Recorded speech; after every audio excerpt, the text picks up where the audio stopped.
Good morning, all. Today, I, Dr. Neha Ronald William, will going to teach you about the appendicular skeleton.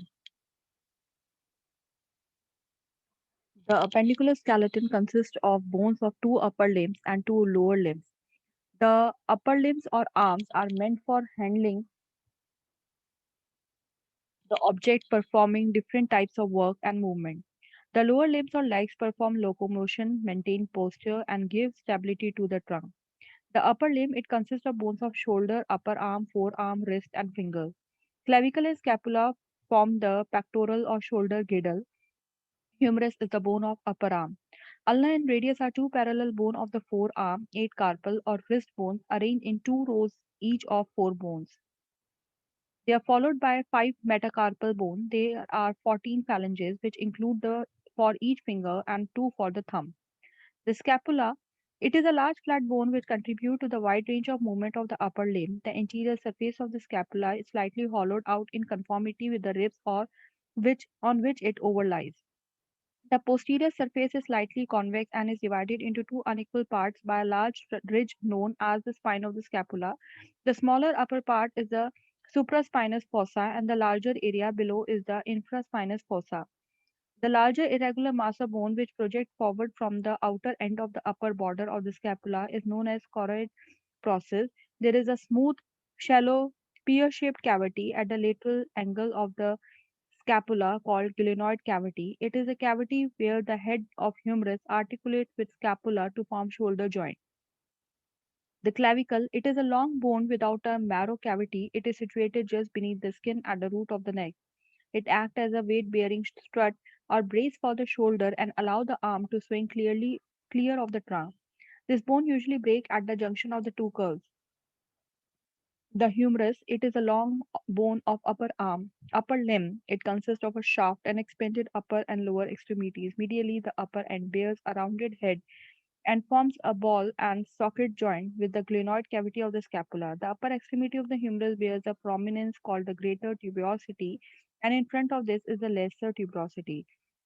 Upper half of the shaft is cylindrical, but the lower half ended, extended.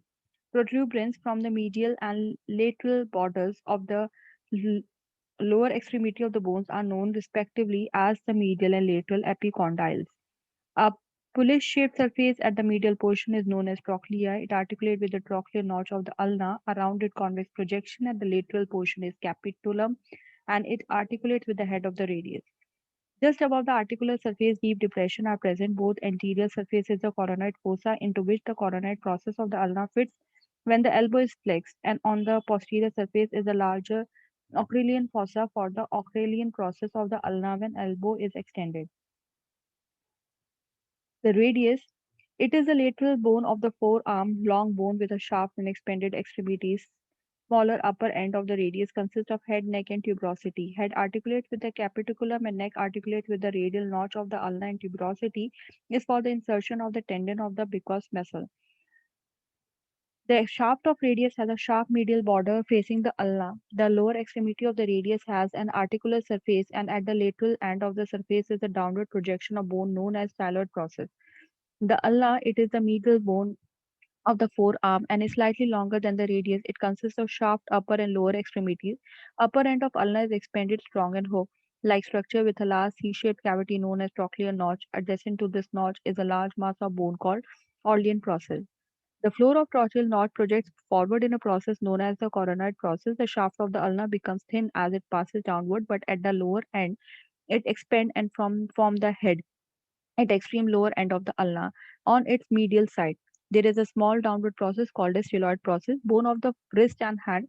Wrist consists of eight carpal bone arranged in two rows, proximal and distal, with four bones in each. They are irregular shaped bones and articulate with one another.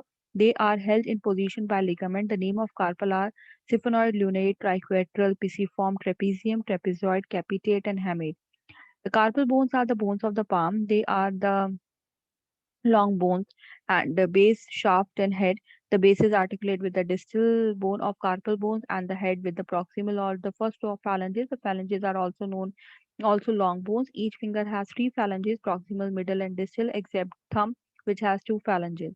The lower limb, the bone forming the lower limb are the hip bone, femur, patella, tibia, fibula, tarsal, metatarsal, phalanges. The hip bone consists of three bones, ilium, ischium, and pubis. There are deep cavity on the side and in between ilium and ischium known as the acetabulum. The broad upper portion is called the ilium, the lower part is called the ischium, and the pubic bone is situated in front. In the acetabulum fits the rounded head of the thigh bone femur. Pelvis. Two hip bone unite posteriorly with sacrum formed by the fusion of five sacral vertebrae and three four coccygeal vertebrae to form the pelvis. It accommodates and supports various organs of the abdomen such as urinary bladder, rectum, uterus in female, etc.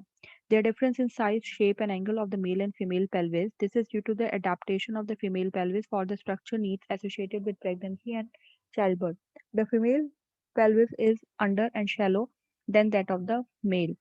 The sacrum being shorter and wider, the sciatic notch is also wider in female. The pubic arch forms an obtuse angle in the female and acute angle in the male. In short, female pelvis is like a shallow section of broad cone, whereas the male pelvis is like a deep section of the narrow cone. The muscle attachment are generally deeper in male as compared to female. The femur, it is the thigh bone which resembles somewhat with the humerus of the upper arm. Femur is the longest and the shortest bone of the strongest bone of the body. Its upper part has a round head which articulate with the acetabulum of the hip bone and form the ball and socket joint. The rounded head and its long neck of the femur is much more prominent than that of the humerus, and the acetabulum is deeper than the glenoid cavity of the scapula. All this is to establish better stability of the hip joint, which has to bear the weight of the trunk. The tibia and fibula of the leg resemble radius and ulna of the forearm. The upper end of tibia form the knee joint with the lower end of femur. Tibia is the strongest bone of the body. The upper end is flat and on this rests the weight of the trunk and head through femur bone. Fibula, which is attached to the tibia at the both the end, does not participate in weight bearing. It only adds to muscle attachment. The patella is a mobile small disc of bone forming the kneecap. It lies in front of the knee joint. Bone of the foot. There are seven tarsal bones situated in two rows and help to bear the weight of the body. Talus and calcaneum are the most prominent bone among other tarsal, cuneiform, cuboid, and navicular. There are five metatarsal bones followed by 14 phalanges, 12 for four toes and two for the great toe in each foot. Phalange. It is a formed tough flexible structure which is the articular surfaces of the bone and form the joint cartilage joint the ribs to the sternum. Front portion of the trachea also consists of cartilage. Cartilage is also converted into bone by slowly hardening itself with deposition of the calcium salt. The skeleton of a newborn baby consists mainly cartilages, but as the baby develops into maturity, it becomes harder by a slow deposition of mineral matter, calcium phosphate, and from the blood, and finally gets converted into bone. This is cartilage.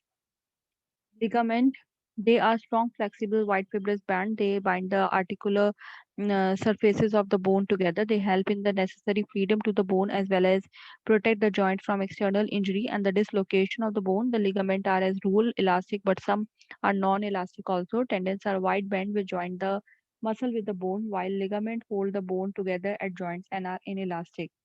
Once I need to explain you cartilage again. It is a frame tough but flexible structure, which is the articular surface of the bone and form the joint. Cartilage joint the ribs to the sternum. Front portion of the trachea also consists of cartilage, and cartilage is converted into bone by slowly hardening itself with deposition of calcium salt. The skeleton of a newborn baby consists mainly cartilages, but as the baby develops into maturity, it becomes harder by the slow deposition of mineral matter, calcium phosphate from the blood, and finally gets converted into bone. Thank you.